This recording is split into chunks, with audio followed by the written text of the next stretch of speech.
Friends, welcome back to my channel. ಹೇಗಿದ್ದೀರಾ? ಎಲ್ಲರೂ ಚೆನ್ನಾಗಿದ್ದೀರಾ? ನಾನಿವತ್ತು ನಿಮಗೆ ಒಂದು ಒಳ್ಳೆಯ ಹೋಮ್ ರೆಮಿಡಿಯನ್ನ ಹೇಳ್ಕೊಡ್ಬೇಕು ಅಂತ ಹೇಳಿ ವಿಡಿಯೋನ ಮಾಡ್ತಾ ಇದ್ದೀನಿ. ಯಾವುದಕ್ಕೆ ಅಂತ ಹೇಳಿದ್ರೆ, ಒಣ ಕೆಮ್ಮು ಏನಾದ್ರೂ ಸ್ಟಾರ್ಟ್ ಆಯ್ತು, ಡ್ರೈ ಕಾಫ್ ಏನಾದ್ರೂ ಸ್ಟಾರ್ಟ್ ಆಯ್ತು ಅಂತ ಹೇಳಿದ್ರೆ ನೀವು ಯಾವ ರೀತಿ ಮನೆಯಲ್ಲಿ ಇರುವಂತಹ ಇಂಗ್ರೀಡಿಯೆಂಟ್ಸ್ ಗಳಿಂದ ನೀವು ಹೇಗೆ ನಿಮ್ಮ ಒಣ ಕೆಮ್ಮನ್ನ ಕಡಿಮೆ ಮಾಡ್ಕೊಳ್ಬಹುದು.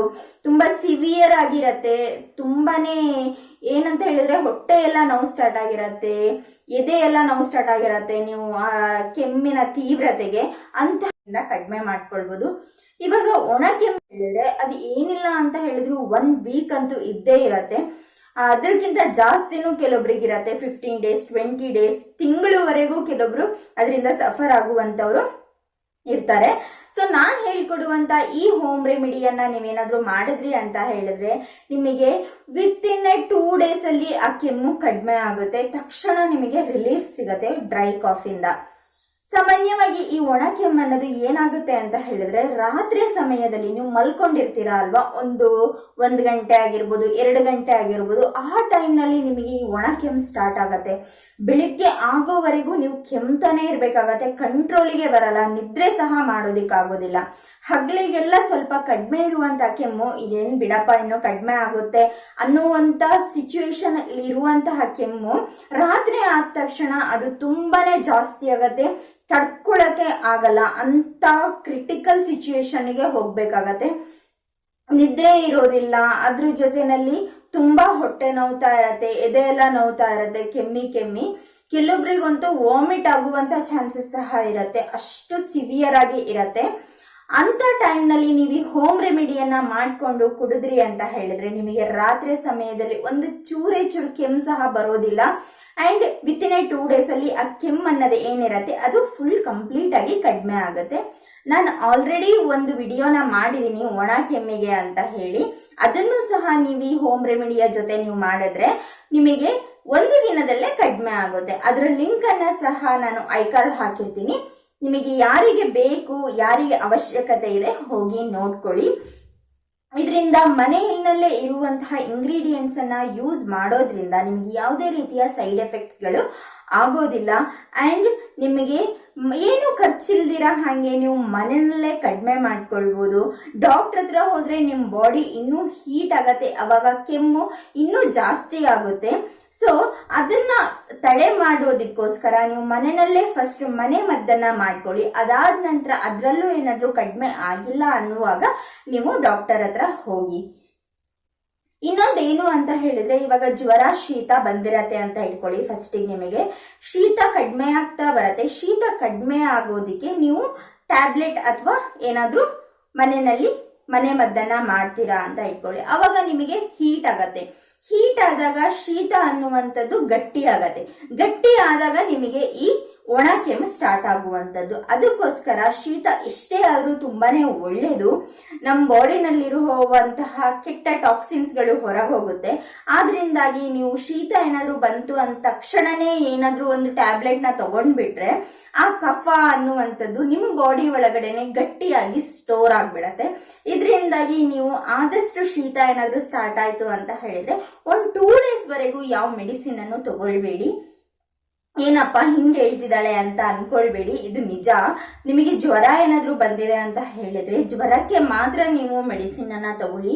ಯಾವುದೇ ಕಾರಣಕ್ಕೂ ಶೀತ ಕಡಿಮೆ ಆಗ್ಬೇಕು ಅಂತ ಹೇಳಿ ಮೆಡಿಸಿನ್ ಅನ್ನ ತಗೊಳ್ಬೇಡಿ. ಅದರಿಂದಾಗಿ ನಿಮಗೆ ಸೈಡ್ ಎಫೆಕ್ಟ್ಸ್ ಗಳು ಜಾಸ್ತಿ ಆಗುತ್ತೆ. ಅಂಡ್ ಈ ತರ ಕೆಮ್ಮು ಸ್ಟಾರ್ಟ್ ಆಗುವಂತ ಚಾನ್ಸಸ್ ತುಂಬಾನೇ ಜಾಸ್ತಿ ಇರತ್ತೆ. ಸೊ ನಾನು ತಡ ಮಾಡೋದಿಲ್ಲ, ಆದಷ್ಟು ಬೇಗ ಈ ಹೋಮ್ ರೆಮಿಡಿಯನ್ನ ತೋರಿಸ್ತೀನಿ.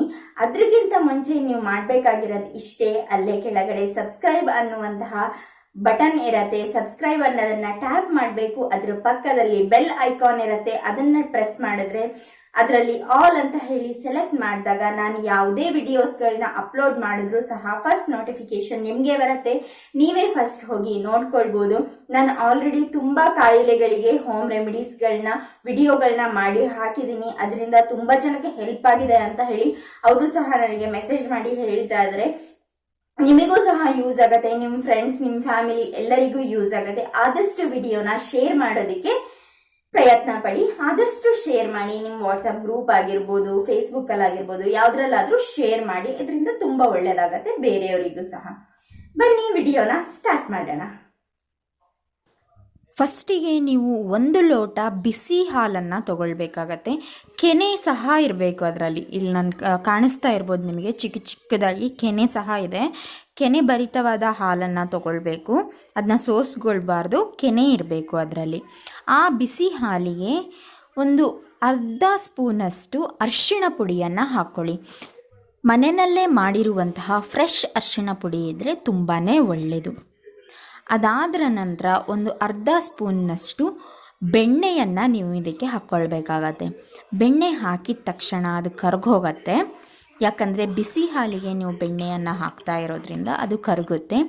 ಈ ಬೆಣ್ಣೆ ತುಂಬಾ ತಂಪು ದೇಹಕ್ಕೆ ಆ್ಯಂಡ್ ಹೆಲ್ತಿಗೂ ಸಹ ತುಂಬಾ ಒಳ್ಳೆಯದು. ಇದನ್ನು ಚೆನ್ನಾಗಿ ಮಿಕ್ಸ್ ಮಾಡಿ ಆದ ನಂತರ ಬಿಸಿ ಬಿಸಿ ಇರುವಾಗಲೇ ನೀವು ಮಲಗೋದಕ್ಕಿಂತ ಮುಂಚೆ ಇದನ್ನು ಕುಡಿದ್ಬಿಟ್ಟು ಮಲ್ಕೊಳ್ಬೇಕಾಗತ್ತೆ. ನೋಡಿ, ಕ್ಲೀನಾಗಿ ಬೆಣ್ಣೆ ಕರಗೋ ಥರ ಇದನ್ನು ಮಿಕ್ಸ್ ಮಾಡಬೇಕು. ನಾವು ಏನು ಕೆನೆ ಭರಿತವಾದ ಹಾಲು ಹಾಕಿದ್ದೀವಲ್ಲ, ಅದರಿಂದ ಅದು ಕೆನೆ ನಿಮಗೆ ಆ ಥರ ಕಾಣಿಸ್ತಾ ಇದೆ. ಕೆನೆ ಸಮೇತ ಹಾಲನ್ನು ಹಾಕ್ಕೊಳ್ಬೇಕು. ಬರೀ ನೀರು ಹಾಲನ್ನು ಹಾಕ್ಕೊಂಡ್ರೆ ಯಾವುದೇ ರೀತಿ ಯೂಸ್ ಆಗೋದಿಲ್ಲ. ನೀವು ದನದ ಹಾಲನ್ನು ಉಪಯೋಗಿಸಿದ್ರೆ ತುಂಬಾ ಒಳ್ಳೆಯದು. ಅದಿಲ್ಲ ಅನ್ನುವಂಥವರು ಡೈರಿ ಹಾಲನ್ನು ಸಹ ಯೂಸ್ ಮಾಡ್ಬೋದು. ಕೆನೆ ಇಷ್ಟ ಇಲ್ಲ ಅನ್ನುವಂಥವ್ರು ಮಾತ್ರ ಆ ಕೆನೆಯನ್ನು ಸೋಸ್ಕೊಳ್ಳಿ. ಬಟ್ ಕೆನೆ ಇದ್ದರೆ ತುಂಬಾ ಒಳ್ಳೆಯದು.